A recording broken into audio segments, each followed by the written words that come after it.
The word Prarabdha is very familiar to all who believe in Hinduism and in the doctrine of karma.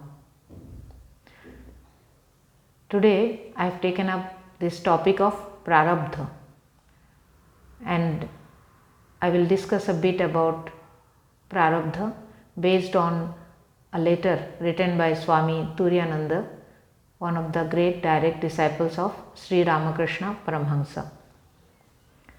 The letter has been written from Ramakrishna Advaita Ashrama, Varanasi on 3rd January 1917. Liberated souls do not acknowledge the results of past karma in their lives, although outwardly these do seem to exist. This is because the effects of karma in past lives arise from body consciousness. Prarabdha karma, the results of actions that were begun in former lives and are now working themselves out in the present one, can be maintained as long as one lives identified with the body. But no one claims that an illumined soul ever identifies himself with the body. Hence, Prarabdha karma should be rejected in his case. Viveka Chudamani, verse 460. This is the conclusion. Devotees abide by the will of God, so they do not use the word Prarabdha. Those who follow the path of Karma Yoga, generally they use the word Prarabdha.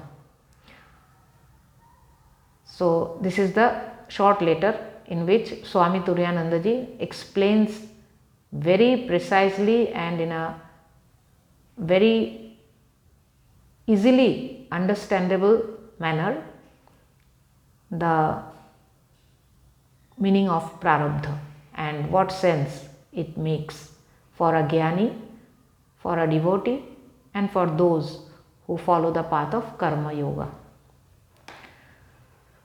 Now, a jnani has no body consciousness. He does not identify himself with the body anymore. He is in the physical body, but he has elevated his mind to a realm which is far beyond the mundane physical level. So, even though Prarabdha seems to affect his body, but it does not matter to him. And Viveka Chudamani also says that an illumined soul, a true jnani, never identifies himself with the body, and hence Prarabdha does not make any sense for him. In his case, Prarabdha karma should be rejected. Now for devotees. Devotees, those who follow the path of devotion and those who have truly surrendered to the will of God, they also do not use the word Prarabdha. Prarabdha karma does not make any sense for them because everything is God's will for them. They suffer all the calamities of physical life with forbearance and fortitude, thinking that it is their Lord's will. Their devotion and the spirit of surrender to their God liberates them from all the bondages of karma, and hence Prarabdha or the consequences of actions, it does not make any sense for them. Everything is God's will for them, and they happily accept all the consequences of karma in their lives, because whatever they are doing, whatever karma they are performing, it's all directed towards God. So for a devotee also, the word Prarabdha does not make any sense. Now those who follow the path of Karma Yoga, those who believe in action, they have to use, and they use the term Prarabdha. For a devotee, all the results of action are surrendered at the feet of their chosen deity.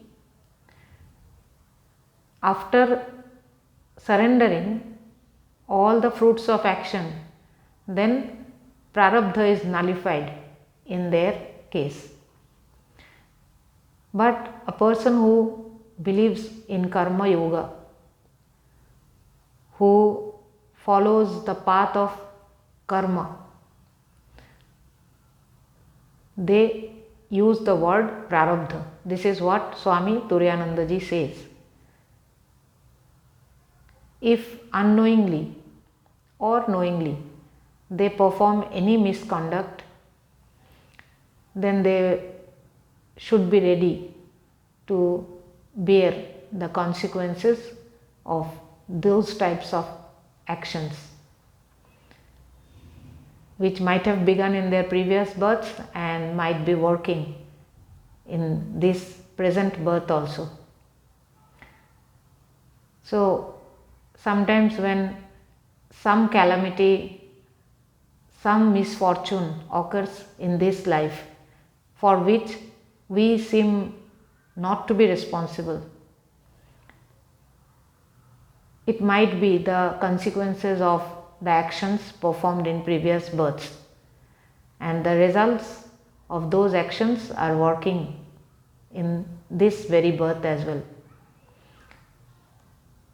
Hence, this is Prarabdha according to the doctrine of karma.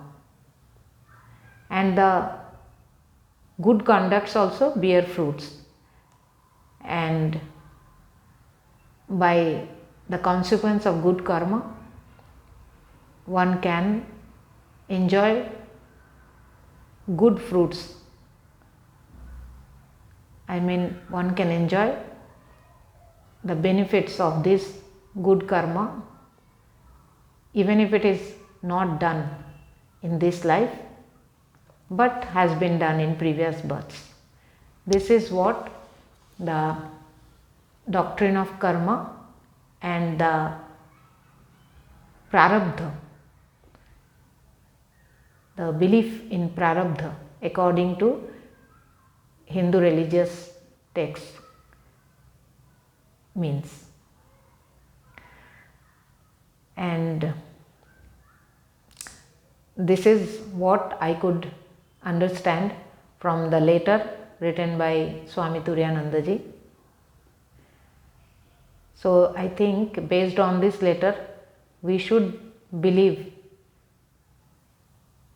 on the, we should rely more on the path of devotion. If we surrender all the fruits of our actions at the feet of our chosen deity, of our Guru, who might be our Ishta as well, then we will not be swayed or disturbed by Prarabdha.